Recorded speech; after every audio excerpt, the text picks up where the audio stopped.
Isolation.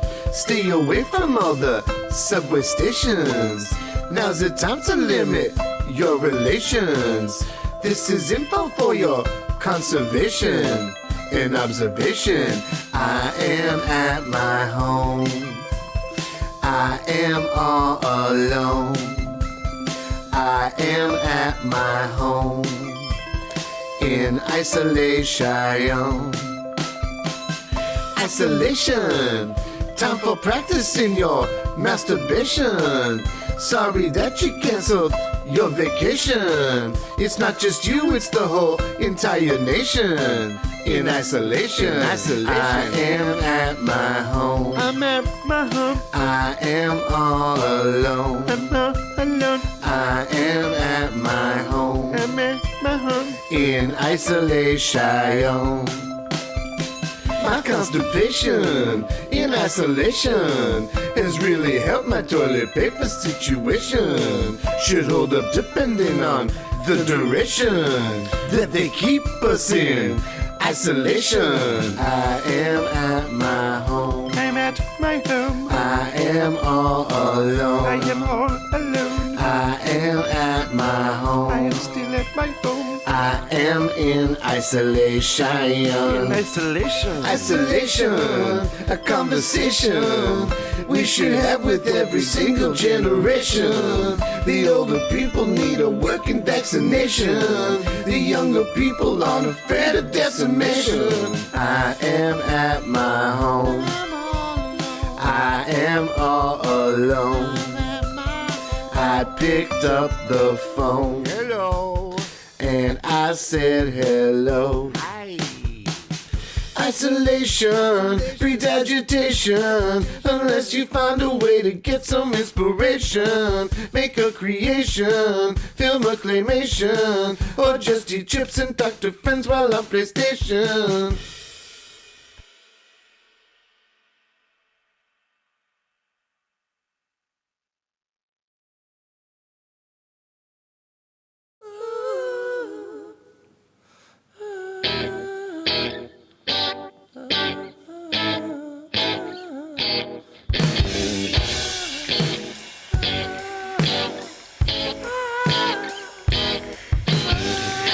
A little boy on the road. I said, hey man, you shouldn't be alone. I said, maybe you can give me a phone and then I can help you call home. You can't be more than 4'4", and I think it's about to get dark. You said I'm 36 and I think I'm okay to walk through this park. And that's when I realized you should never judge a person by the size. And that's when I realized you should never guess an age with your eyes. And that's when I realized you should never judge a person by the size. And that's when I realized you should never judge an age, never judge an age with your eyes. Never judge an age, never judge an age. I saw a girl the other day. I bumped into her when I was on my way. I said, little girl, let me know what brings you to the mall here all alone. She said, maybe 'cause I'm 52. I've got my whole life hating damn people like you. That's when I realized you never judge a person by the size. That's when I realized you should never guess an age with your eyes. That's when I realized you should never judge a person by the size. And that's when I realized you should never judge an age with your eyes. Never judge an age, never judge an age.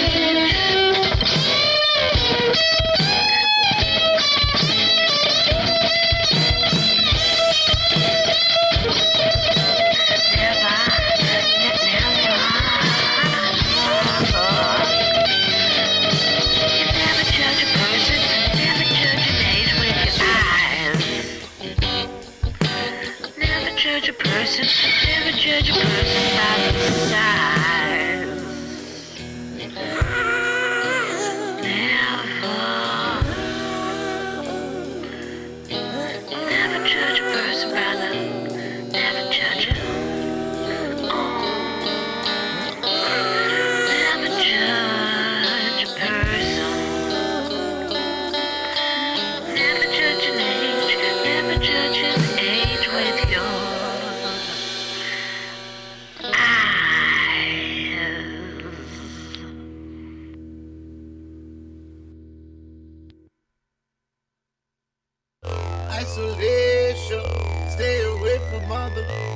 stations.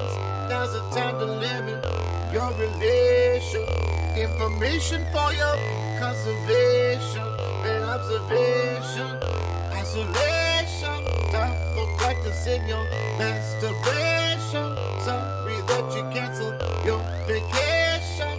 It's not just you, it's the whole entire nation in isolation. We believe we should confront anxiety with a clear plan to deal with its root causes.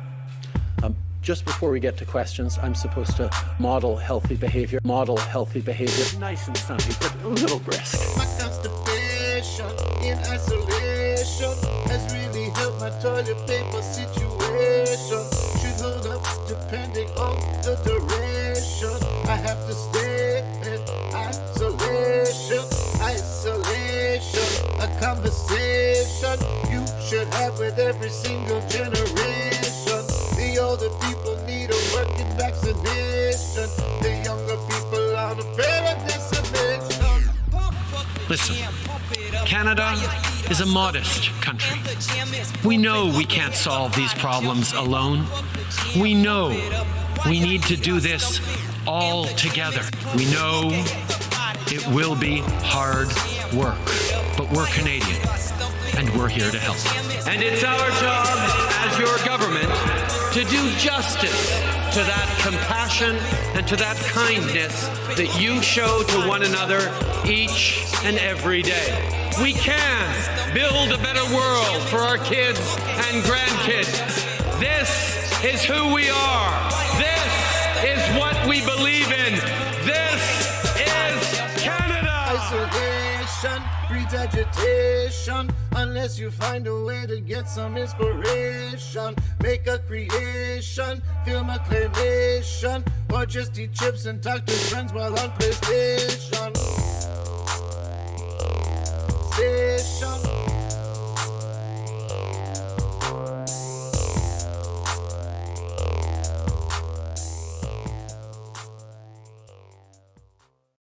This song has no lyrics, This song has no lyrics, This song has no lyrics, Give me lyrics, for this song, This song has no lyrics, This song has no lyrics, This song has no lyrics, Give me lyrics, to the song, This part is where the verse goes, This part is where the verse goes, This part is where the verse goes, No shine, no lyrics, This part is where the verse goes, This part is where the verse goes, This part is where the verse goes, No shine, no lyrics, This song has no lyrics, This song has no lyrics, This song has no lyrics,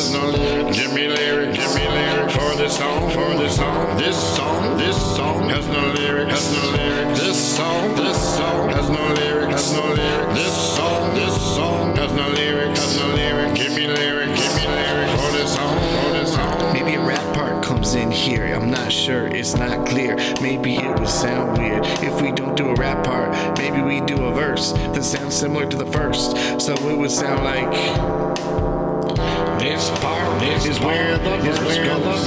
This part is where the verse goes. This part is where the verse goes. No shine, no lyrics, This part is where the verse goes. This part is where the verse goes. This part is where the verse goes. No shaggy, no lyrics, This song has no lyrics, This song has no lyrics, This song has no lyrics, Give me lyrics, for this song,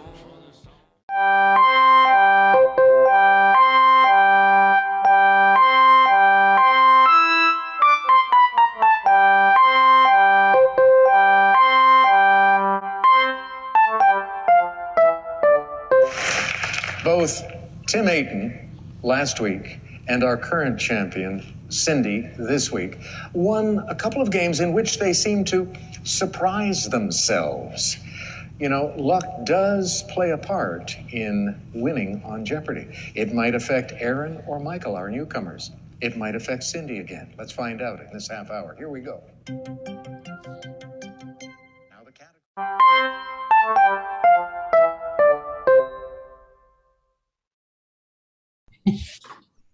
Hello, and welcome to There's Always Jeopardy with Pat and Jan. I'm Pat. And I am Jan. Oh, man. Jan, what's up? Not too much. It's a beautiful day. It's Monday. We're back in the saddle here at There's Always Jeopardy. It is a beautiful day, and as we were just talking about, it's supposed to rain for the rest of the week. So if you're watching this, it'll be like 6:30, but get outside. Get outside, you know? Yeah. Just later. Go outside. It's going to rain all week. You can always watch us. There's always Jeopardy, but like the rest of the week, it's gonna rain. It's gonna be bad. It's true. How was your weekend, Pat? Oh, I had a good weekend. Yeah, what did we do? Yeah, you made eclairs. Oh yeah, I saw those on Instagram. Those look good. Oh, Jan, I doubled the butter. Yeah. Did it matter? In baking, you know? What? It only takes one mistake in baking, you know? Yeah. Such a science. Like, she accidentally doubled the butter. And like, but they're good, but they don't taste like eclairs. But they're still probably tasty. Oh yeah, They're just their own tasty. thing. They're just, it's just not that cheap pastry that it's supposed to be. Yeah. I love to bake. I do a lot of baking, and like, you know, you're not always perfect when you bake. And I always think, like, always say, when you're baking, there's very little that can go wrong that you still won't eat the thing. Yeah. You know? Yeah. Dunk it in milk, smear it with peanut butter, crumble it over something else like ice cream. Like, I'm still eating that thing. Yeah. No, we ate the thing. Don't worry. Good. Don't worry, we ate the thing. And I took a bite out of one of them, and it just shot whipped cream all over like a placemat that we had that is now in the laundry. So it worked out. It worked. It went in there. You know what I mean? Sure. Yeah. I want to give you a quick tomato sauce update. Please. For anyone who's watching.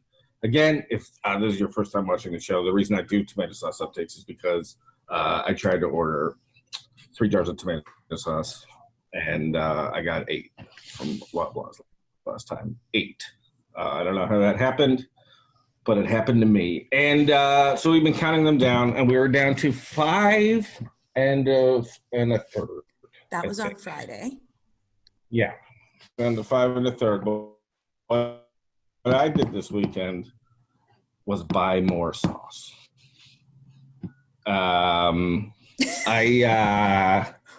We went to, it was our first time eating takeout food for the whole pandemic. We've been trying to just save money. At first we were honestly a little scared about, like, should you be getting food or whatever. And then over time, it looked like it was safe, and that people were like, support your local businesses, do all this stuff. And we didn't because, you know, everything's interrupted. We're just trying to sit still and do whatever. Finally, we went and got food from Matacchione, which is a pizza place owned by a friend of mine just around the corner from our house. Highly recommend this place. It's where I wanted to spend my support money, and what they didn't have was the lasagna that I always liked, so I had to get a pizza. But then I was able to buy the bolognese sauce so that I could have 2 more pasta meals. But that was just me bringing more sauce into the house. So then we were up to 5 and a quarter or a third, and plus a big plastic container of bolognese sauce. But I don't think now that's gone. I don't think that counts. Oh no. No, I don't think it counts. You're freezing up a little bit on me, so I apologize if I'm talking over here. But okay. I think first of all, when did you get the 8 sauces? I feel like we need like a timeline on this. Was it last week? No, it was the week before last. Okay, so we're into like week 2 of Saucegate, Yeah. and you've used 3 jars. I think that's pretty good. Yeah. Yeah. Yeah. And I think with a bolognese is like a meal in itself. Yeah. Yeah. I had it with a little bucatini. It was really nice. Yeah, that's delicious. Well, I think you guys are doing a great job over there using all that sauce up. I thought of you this weekend because I made like calzones, panzeratos. Oh, you did? Yeah, and I used like maybe a quarter of a jar of sauce, and they were delicious. Wow. What did you put in those? It was very basic because it was just what we had, but I had some pepperoni, I had some mozzarella cheese, tomato sauce, and that was it. And let me tell you, that's all I needed. That's it. Oh, Larry's trying to get my attention here. What's up, Larry? What's up, Larry? Up, Want to hear more about the panzeratos? No? Yes, I'm not. We should mention that today was Larry's 50th Larry look. That's right. If you're following the Larry looks on online, we've been dressing him up every day as different people. And today he was Larry Bird. Little Larry Classic Bird. Larry Bird, right, Larry? Yeah, great. Yeah. He's adorable as always. We should give special kudos to Maggie for making 50 costumes. Yeah, it's been going very well. How long will it last? We got to see. I'm hoping till it lasts until at least 75. Okay, but no more after that. You don't want to hit the big hundo? We don't want to hit the hundo. No. And when will the craft supplies run out? You know what I mean? That's a great cue. We got to see. We have a very special guest on the show today because we like to give shout outs to essential workers, people out there working on the front lines. You mentioned the other day that you were bringing stuff to your brother who works in a men's shelter. Yeah. That's cool. Did they like the stuff? Pardon? Did they like the stuff? I was just bringing it to my brother for him to eat. Oh. Yeah. And he did like it, so thank you. Yeah, great. Very happy to hear that. So I decided to reach out to somebody who is an essential worker because I saw him sort of talking about it on Twitter, sort of how annoying it had been. I mean, this was a few weeks ago, but to be out there working, and he's working in the liquor store. He's also a Jeopardy fan, which is going to be great for this episode. But let's bring him out. Mr. Patrick Palazzo. Hi, everybody. Hey, sir. How you doing? I'm well. How's everyone doing? We're doing good. You know, under the circumstances, it's sort of an anxious time, but everybody's getting by. Well, that's excellent to hear. And I wish I could have weighed in on the sauce talk. It's not too I'm a late. big sauce guy myself, so. Yeah. Okay. What would you have said if you were there? I just finished the sauce I made this past weekend. What did you do? And It was a homemade? Was homemade. I mean, I used canned tomato sauce as the base and diced tomatoes. This week, or last week rather, it was ground turkey and ground pork with Italian sausage seasoning, mushrooms, red peppers, onion, black olives, carrots. That's basically a stew. Yes. Yeah, it's pretty hearty. Then I put it on some penne with a bit of Parmesan, and makes for a nice time. The carrots in a tomato sauce is something that I rarely do, but I'm always like, yes, because they're so sweet. And they really cut the acidity of that sauce. Oh, yeah, absolutely. Yeah. Yeah. Delicious. And your panzeratos, cheese, tomato sauce, pepperoni, it's all you need. That's all you need, right? I would have loved a mushroom, but now what are you going to do? Next time. Lean times. Yeah, it's wartime. Speaking of wartime, Patrick, how you doing? What's the liquor store like these days? Whew. It is it's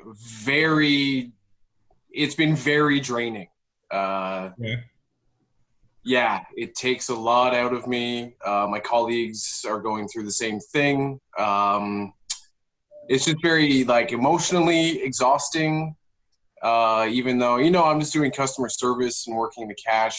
Just the lingering kind of fear or stress or pressure of it all is always there, and it's exhausting. Like, you know, I've worked construction recently. I've also in the past worked in manufacturing, and I'm just as tired, if not more, now when I get home. Yeah, it's really draining.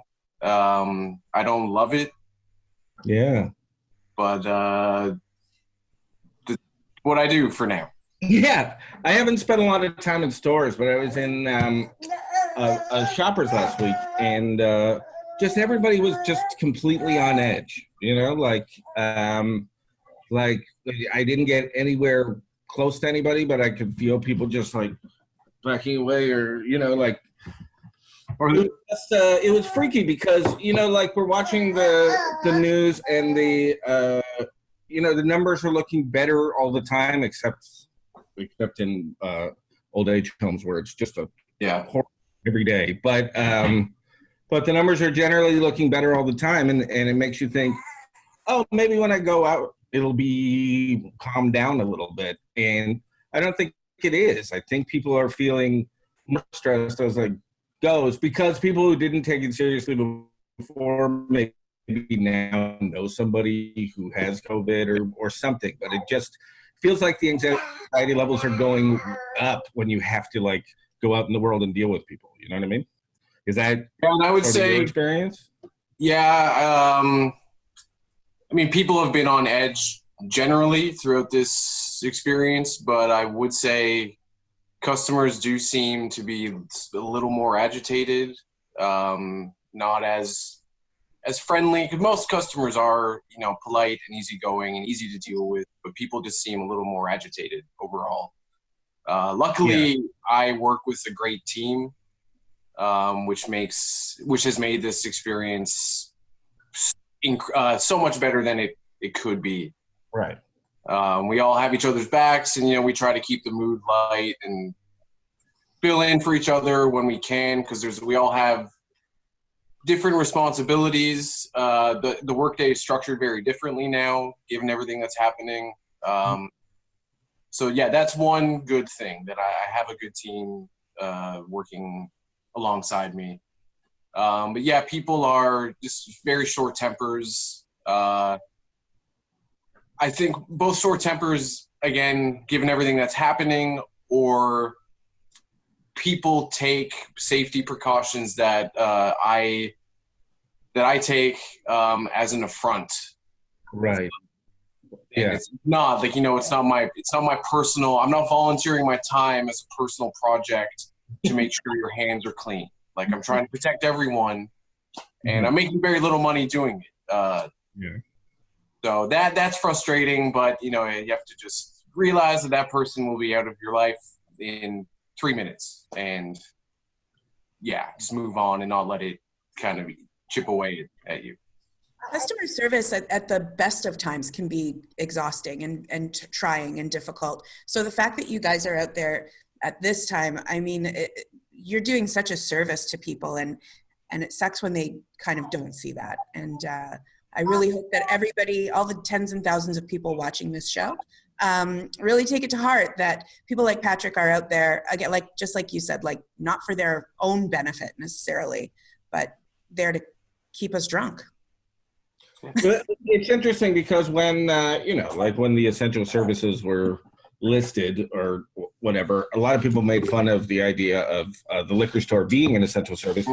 And I don't think that. And I don't even drink, really. I just, but I think that for a lot of people, it would feel like society was over if they just couldn't get a drink all of a sudden. You know what I mean? Like, I think that, I think it's just it would be a big move to like that would really panic people. Yeah, I completely understand that. I think it could be restructured at the moment. I don't think all stores should be open as though things are normal. Right. Because, you know, for decades, the LCBO, you would go in, look at a catalog, submit your ticket to staff, and they would pull your order from the back. So there's decades of like institutional memory there. Right. To fall back on. It's, it's not a new frontier. So I think something like that could be put in place, that perhaps close smaller stores or less central locations and bring staff whose store has closed to a bigger store and help pick orders and, again, keep the public safe and to keep frontline workers safe. But that's obviously not going to happen. Yeah, obviously not. I think that just takes a level of organization that people aren't willing to do. It's that simple, in my view. Yeah. Is the liquor store operating under shortened hours now? Like you're not open 7 days a week, or are you? So, yeah, we're open 6 days a week from 11 a.m. to 6 p.m. But if you're in line as of 6 p.m., you're allowed to come in. So, for instance, Easter Thursday, I was on cash till about 6:45, which was amazing. And yeah, we're closed on Mondays, which I don't understand the logic of. I mean, we all need at least 1 day's rest. But like it's 1 day. It doesn't protect us. It just allows us to at least have 1 day to do laundry and get groceries. And I don't know if like people think like the virus gets a case of the Mondays too and doesn't want to do much. But yeah, so we have reduced hours and we're closed 1 day. I believe the beer store is closed on Sundays and we're closed on Mondays. But you can still go to, like whatever grocery stores sell, because I think like Metro, anywhere that sells alcohol now, as of 7 a.m., once the doors open, you can buy. And so many breweries are delivering too. Like there's so many places that will deliver booze right to your front door. And bars too. So, like if anyone watching this, if you have a favorite bar or, a few bars in your neighborhood that you find yourself reminiscing about, order from there. Because, again, you're not exposing yourself. You keep people like me and my colleagues safer by not coming into the store. So I would encourage people to do that as well. Absolutely. Nice. My wife ordered wine one time through an app called Boozer. Like, upsetting. Just an upsetting name. But yeah. Like, you want to get booze delivered, that's great. But do you have to, like, identify as a boozer? Here you go, ma'am.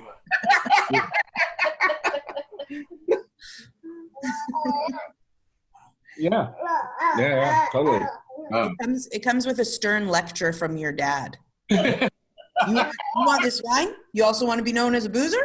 In your life? Yeah. Anyways, guys, Boozer is up there if you want it. Should we get into Jeopardy, you guys? Let's do it. Awesome. What do you guys think of this episode? I thought it was fine. It was a fine episode. It's funny, Cindy's, this is her 4th episode. Mm-hmm. She came into this with $39,000. So this, in 3 episodes, she's won almost $40,000. And I don't think it's like a super high amount to have won for 3 Jeopardies. But she just kind of keeps chugging along. Like she's just kind of like a fun aunt. Yeah, it was another interesting episode where it's always interesting watching these and just knowing the outcome. Like we were watching this, and Erin, the other woman there, she had a bad daily double and then lost some money, and then she looked really upset, and then she was like working her way back. And I think under normal circumstances I would be rooting for her, but I knew absolutely the whole time that she lost. It's a foregone conclusion. It's weird. It was an even game though for most of it. It wasn't a runaway. I liked a lot of the categories, which I'm sure you find this. There's some episodes where I just give up. I had a fighting chance at this one. I'm no Cindy, but no, I saw songs on TV and went, yeah. Mm-hmm. Yeah. Countries, Good Night Nurse. I was thrilled. That's her bag, huh? I know that when we were watching songs on TV, Maggie's strategy for that was to every question yell glee until it was the answer. It worked. I also do that. I hate geography, and I also do it when it's anything like island nations or tiny countries. I always just yell Malta. And like oftentimes it'll be in there, or the Vatican. Okay, let's look at the Jeopardy category. Opposites, songs on TV, unusual attractions, December holidays, gasoline, and fill her up. The E to R. Those like clever, like word game ones. I think fill her up is one of the worst ones because it's got that dash in it. You know what I mean? Like you can't even really say it. Yeah. Anyway, I saw gasoline and was like, that's so boring. Like, could you think of a more boring Jeopardy category? Trebek's in the pocket of big oil. I guess so. The only other one I could think is like carpet.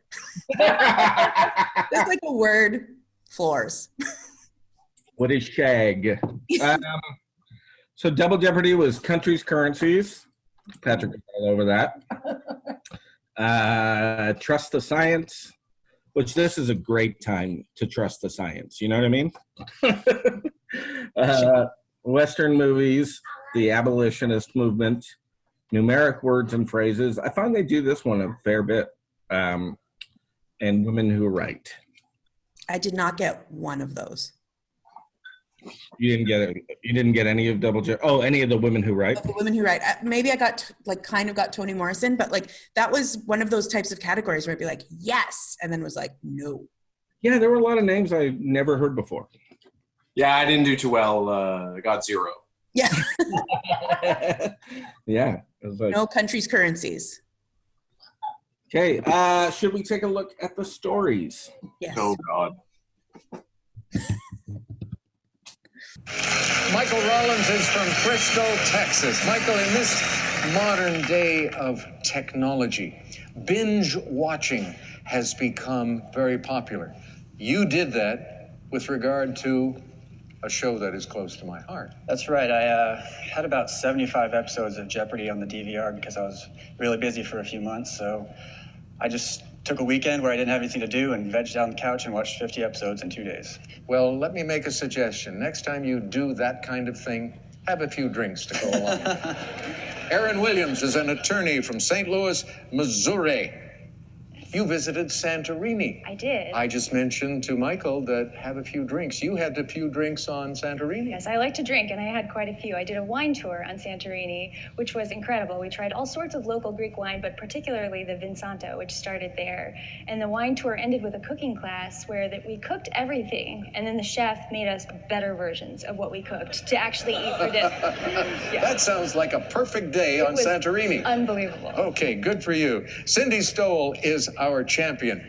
She looks very delicate, very frail, not a real tough athlete, and yet you played rugby in college? Yeah, I did. I wasn't very good at it, though. Oh. I didn't kind of master the art of tackling, so I switched to playing ultimate frisbee, which in theory is non-contact, and that went a lot better. Okay, I'm glad to hear that you did switch. Aaron, we come to you now. Go ahead. Opposites for 600. When Alex in a great mood. He's in such a good mood. I love that segue, that connector with like, I told him to have a few drinks. You had a few drinks, right? I might see them at the LCBO if I'm lucky. I was going to say, how appropriate we have you on today. Okay. Okay, the other day we talked about that clip where Alex called somebody a loser for doing nerdcore rap. But he's not going to call somebody a loser for watching 50 episodes of Jeopardy in a week?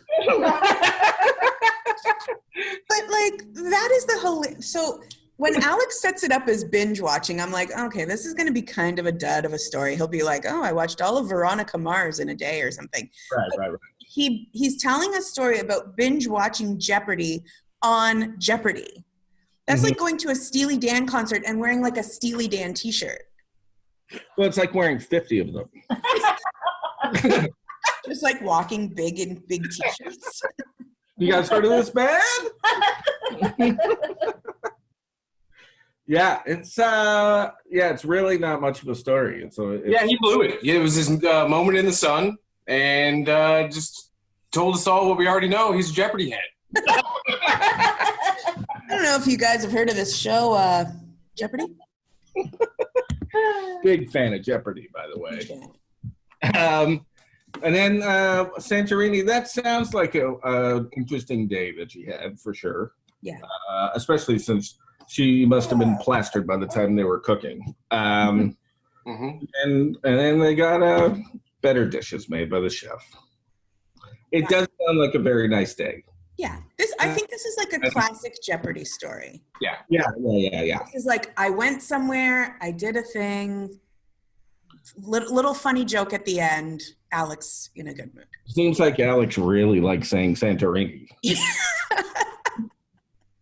He's really feeling that. Really feeling it. Sounds like a lovely day in Santorini. He also, when he introduced Aaron, pronounced Missouri with a little oomph. He said, Missouri. I don't know if anyone picked up on that. I like when Alex puts a little mustard on things. I like when he like does a voice for the clue. I like when he says like Rollins and things like that. Yeah. He's got to keep himself awake.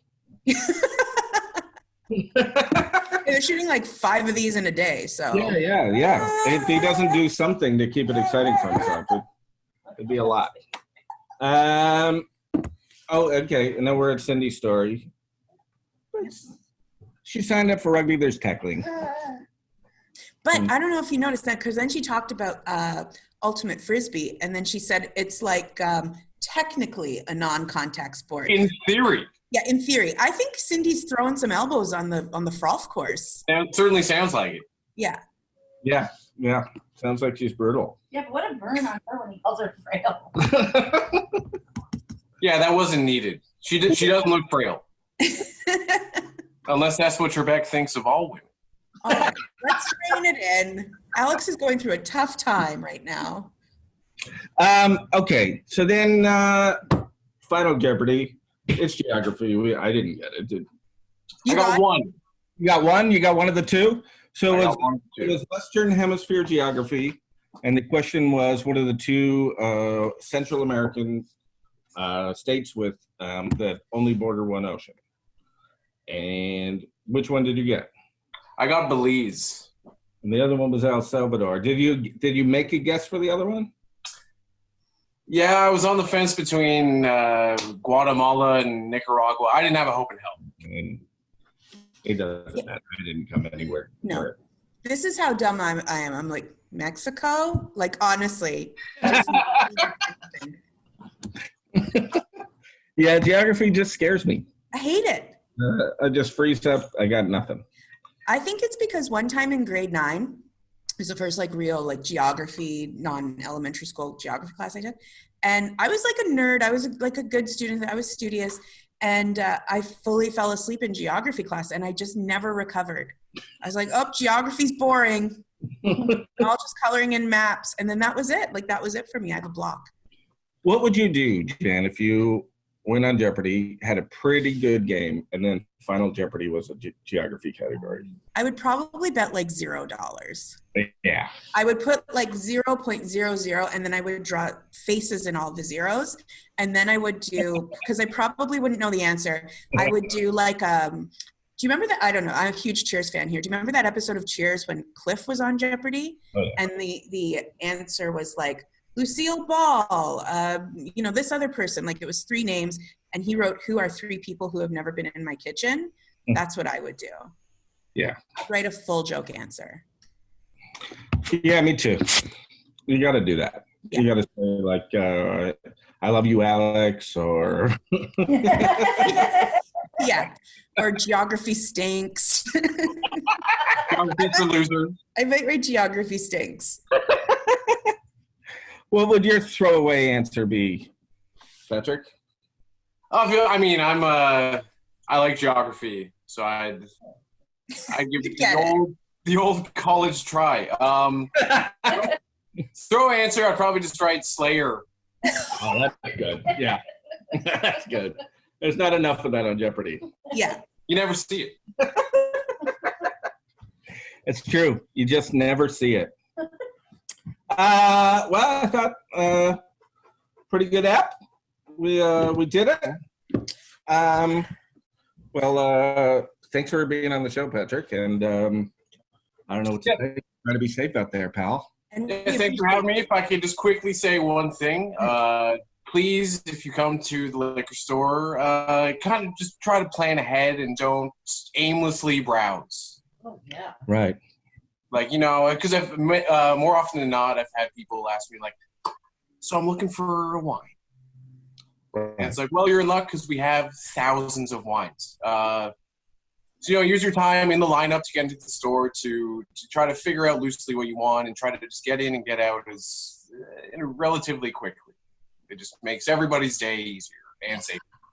Who's coming to the store going, what do you have in a cab sav? I'm going to a dinner party later, and I don't know what they're serving. Like, people come in famously and are like looking to discover a new wine, or like a customer earlier or last week told me that they were trying or looking to make a breezy cocktail, and I just suggested that this person buy a bottle of rum and some juice. I think that should instantly get your license taken away and you're not allowed to buy booze anymore. Like, no, I agree fully. Not even now, just in general, when this is all over, if you go into the liquor store and say, breezy cocktail, buy booze. You just get a 6-pack of Palm Bays and you're shown the door. And a fan. Yeah, yeah, exactly. Well, that's a great tip. Listen to Patrick, everybody. Be cool at the liquor store. Preferably don't go. Mm-hmm. Yeah. Just get your booze somewhere else, man. You can always use Boozer. It's right there for you. We are now sponsored by Boozer, Pat. I don't know if you got that email, but we're now sponsored. All right. Thanks again. Thanks for watching. Yeah, thanks for having me. This has been There's Always Jeopardy. House in Maryland, Dennis King. Don't forget to join us every weekday at 6:30 for There's Always Jeopardy. And also, don't forget, join in this Wednesday to Twitch, Twitter, Periscope, YouTube, Facebook Live, the DG Special, Episode 5, Wednesdays at 8 o'clock. This week we have Alice Wetterland. We have George Basil. We got Andy Hall and Sarah Hillier. Keith Pedro. It's going to be a good one, so tune in. See you tomorrow at 6:30.